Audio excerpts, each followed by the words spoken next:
Welcome, Nick Collins here for Brutus Monroe. Today we're going to create this fun fall card. Let's go over the products that I used to create this card.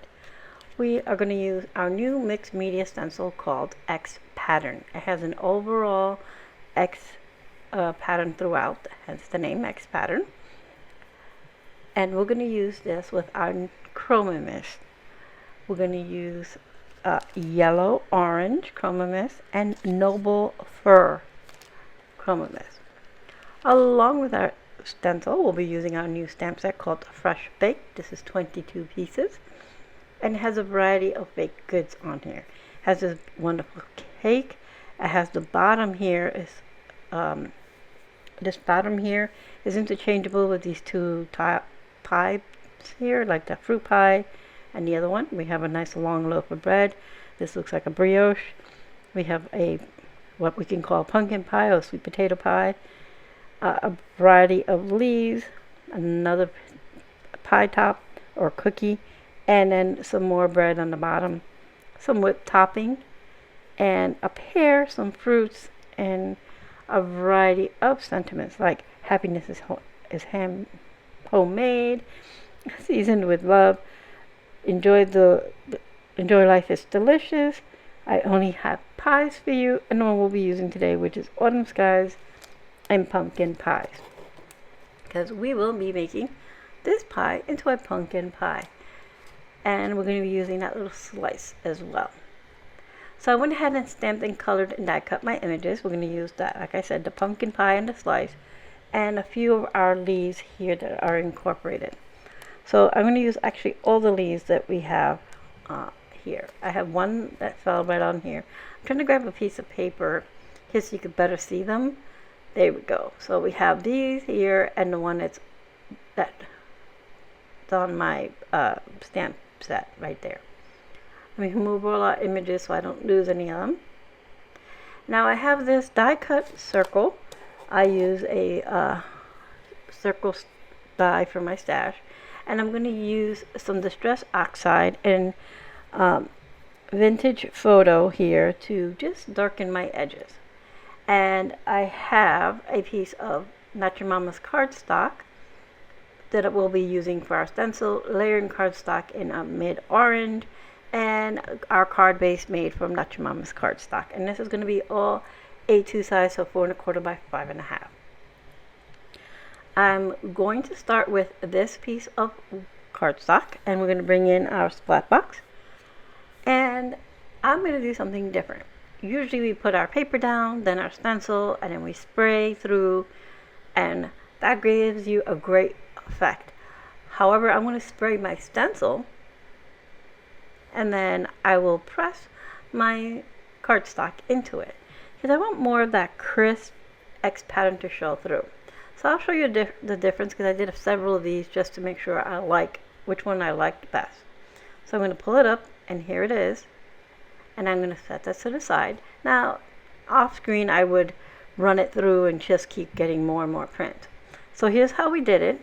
And this is when you put the paper down and you spray through the stencil. You get more white and background, and then the darker little X's. So I want it to be more filled in background and the white little X's. I hope that makes some kind of sense. All right, I'm going to set this paper to dry, this cardstock to dry. I'm going to work on our circle. Sorry about that. For our circle, I'm going to use our Vintage Photo, and I'm going to use a blender brush. And I'm just going to go around the edges, sort of like creating a nice full plate for our pies to sit on. So I'm going to grab my stick and stamp mat so that my cardstock doesn't shift while I'm inking it up. So I'm going to just go around the edges and then blend in. And the stick and stamp mat holds everything together for me, so I don't have to worry about my paper moving everywhere. And I'm just going to keep blending until I get it as smooth as possible. And I got a little zealous on one little spot when I first started.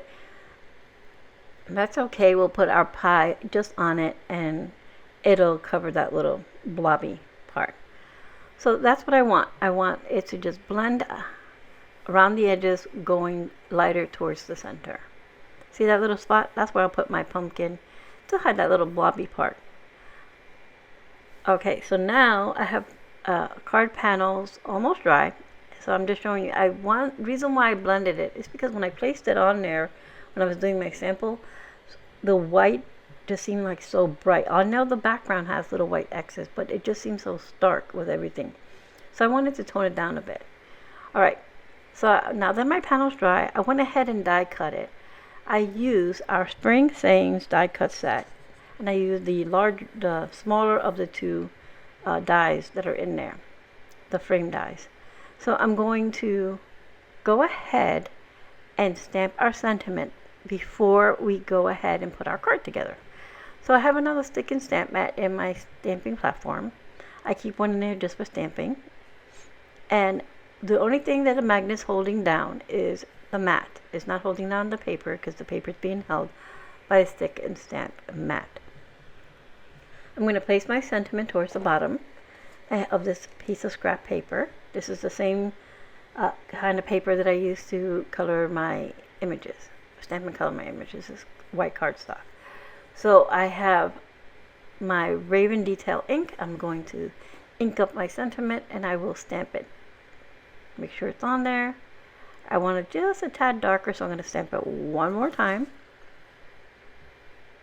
Once I have that, I will remove it from the mat. Set my mat aside.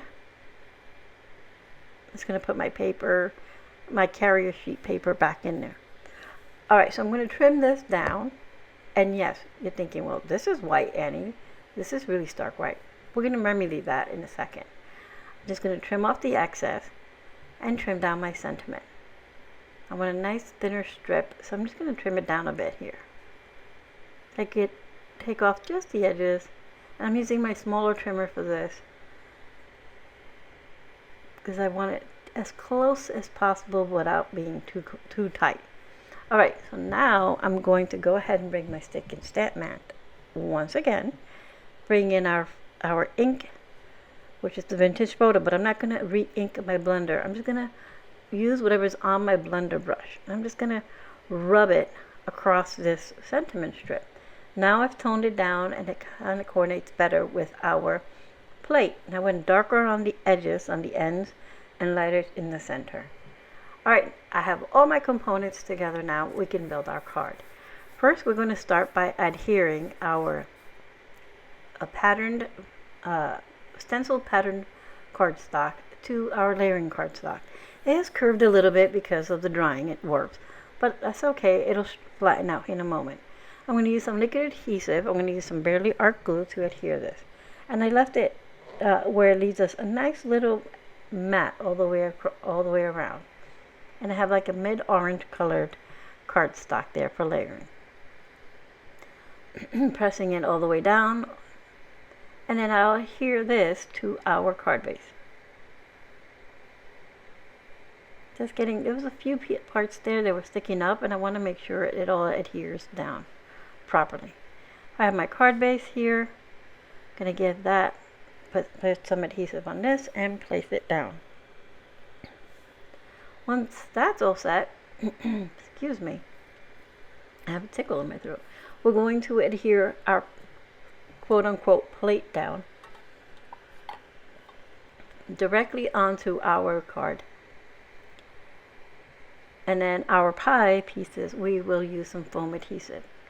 So since our card is a little warped still, I'm going to put some acrylic blocks on here to hold it down. That'll also add some pressure and flatten down our card. So I'm going to grab some adhesive tabs, put that on the back of our pie and pie slice, and we will add not our leaves though. Our leaves I'm going to adhere directly to our card. So I'm going to remove all the backing from the back of our pie pieces, have those ready to go. And I'm also going to put some adhesive behind our sentiment.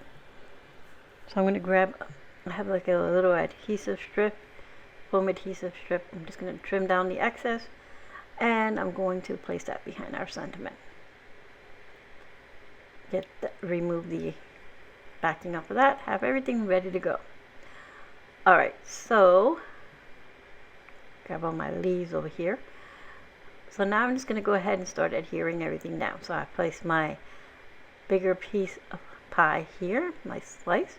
And then on the plate, I'll place a few of these leaves just around for decoration. I'll put 2 down here and then 2 by our sentiment. And I'm just using our Barely Art glue to adhere these down. Place my sentiment towards the top here, make sure it's lined up. I'm using the grid lines on my mat.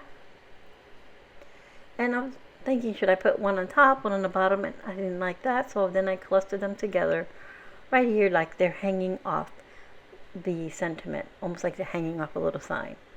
So I'm putting a little bit of adhesive, tucking the little stems underneath.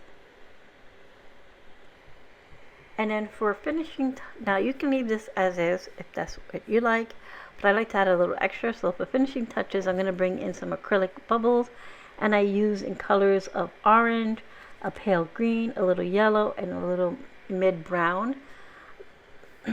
I know we have some acrylic bubbles in the shop, and I will link the ones that we do have below for you.